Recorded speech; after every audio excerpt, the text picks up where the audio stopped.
আমাদের কাছে আসা শুরু হয়েছে যে অনার্সের এই সাবজেক্ট দিতে হবে, ওই সাবজেক্ট দিতে হবে, কলেজ করতে হবে, স্কুল করতে হবে, মাদ্রাসা করতে হবে। তার মানে কি শিক্ষা মন্ত্রণালয় কি বেকারত্ব সৃষ্টি করার কারখানা, না বেকারত্ব দূরীকরণের কারখানা?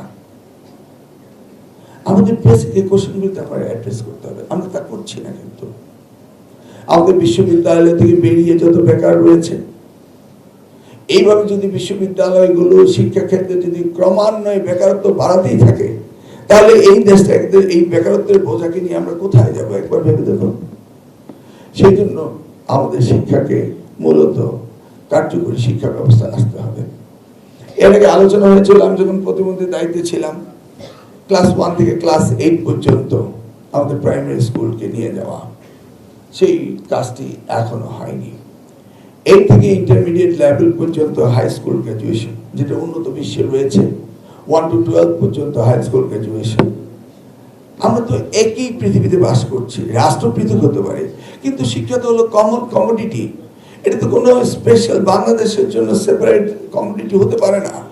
এই শিক্ষাকে আমাদের এই গ্লোবাল ভিলেজে আমাদের শিক্ষাকে সকলের সাথে সমন্বয় মিলিয়েই তো চলতে হবে। আজকে স্বাধীনতা 54-55 বছর পেরিয়ে যাচ্ছি, আমরা কি সেই স্তরে যাওয়ার চেষ্টা করছি, না রুটিন ওয়ার্ক করছি? এই বিষয়টি আজকে আমাদের কাছে বিশাল প্রশ্ন। আর রুটিন ওয়ার্ক করা যাবে না, আমাদেরকে করতে হবে কর্মমুখী শিক্ষা ব্যবস্থা, নিড বেসড এডুকেশন, যেটা আমাদের সত্যিকার একটা প্রয়োজন।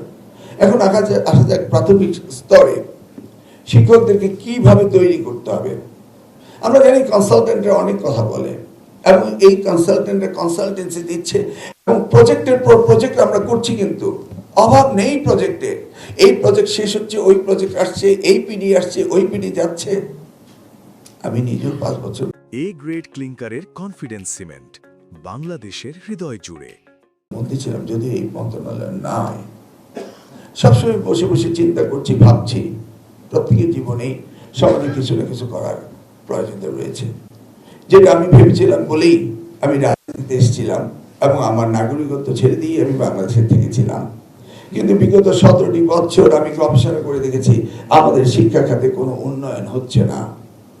নিজেও ছিলাম, কিন্তু আমি কোনো পরিবর্তন পাইনি। ক্রমান্বয়ে আমরা যেন নিচের দিকে চলে যাচ্ছি। তো এভাবে কি আমরা যেতে পারি? নিশ্চয়ই না। তাহলে আমাদের শুরু করতে প্রাথমিক স্কুল থেকে, বেস লেভেল থেকে। বলে আমাদের এই নেই, সেই নেই, ওই নেই, অর্থাৎ ইনফ্রাস্ট্রাকচার নেই। শিক্ষকরা বলবে তাদের বেতন নেই, তাদের সুবিধা নেই, কিন্তু প্রোডাক্টিভিটির কথা কেউ বলছে না। কিন্তু আমরা যদি আমাদের পূর্বপুরুষের ইতিহাসে চলে যাই, তখন দেখব শিক্ষকরা তাদের চাহিদার কথা বলতো না, তারা বলতো তাদের সন্তানরা, তাদের ছাত্রছাত্রীরা যেন উচ্চ শিক্ষিত হয়। শিক্ষকদের ভিতরে সার্থকতা হতো তখন যখনই তার সন্তানের, তার ছাত্রছাত্রীরা জীবনে প্রতিষ্ঠিত হতো। আমি গল্প শুনেছিলাম, আমি মন্ত্রী থাকার সময় আমার এই এলাকার একজন হেডমাস্টার, তিনি এসেছিলেন সচিবালয়ে। তো তিনি আমার রুমে আসার আগে বারবার কেবল ওনাকে পাস হয়ে সালাম করছিল। এই গল্পটি আমাকে করেছিলেন তিনি। তার জীবনে যে কত আনন্দ বলার নেই, কিন্তু তিনি কখনো বলেননি যে আমি এই সুবিধা চাই, ওই সুবিধা চাই। শিক্ষকতা একটি মহান পেশা, এই পেশায় আমাদের আত্মনিয়োগ করতেই হবে, এর কোনো ব্যতিক্রম নেই। প্রাথমিক স্কুলের শিক্ষকরা যদি চিন্তাই করেন যে না, আমাকে বেতন ঠিক হলো না, আমি ছাত্রছাত্রীদের ঠিক মতো দেখতে পাচ্ছি না, এটা হতে পারে না। প্রাথমিক স্কুলে আমি অনুরোধ করব, আপনারা আপনাদের সন্তানের মতো ছাত্রছাত্রীদের দেখবেন। আমি আমার কচুয়ায় দেখতে পাই যে নিজের ছেলে মেয়েকে অন্য স্কুলে পড়াচ্ছে, আর তিনি শিক্ষকতা করছেন, তার স্কুলে তার ছেলে মেয়েকে পড়াচ্ছে না।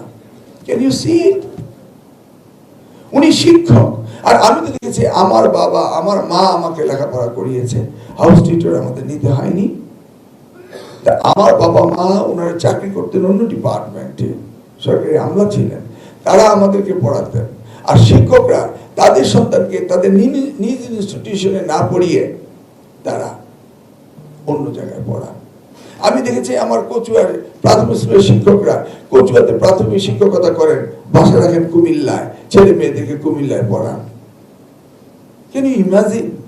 একবার চিন্তা করে দেখেন, আপনি একটি স্কুলের শিক্ষক, আপনি আপনার ছেলে মেয়েকে এখানে না পড়িয়ে শুধু আপনি অর্থনৈতিক কারণে ওই স্কুলে পাঠদান করাচ্ছেন, আর আপনি থাকছেন জেলা শহরে, সেখানে দৌড়ে গিয়ে 2 ঘন্টা ড্রাইভ করে গিয়ে আপনি সেইখানে গিয়ে আপনার সন্তানদেরকে অন্য স্কুলে পড়াচ্ছেন।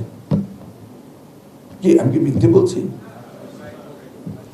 ইউ সি, আপনাকে অন্তর্দৃষ্টিতে দেখতে হবে।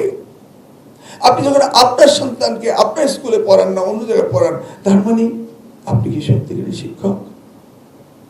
শুনুন, আমাদের দৈন্যতা রয়েছে, আমরা জানি এই দেশটি আপনার, আমার, আমাদের সকলের।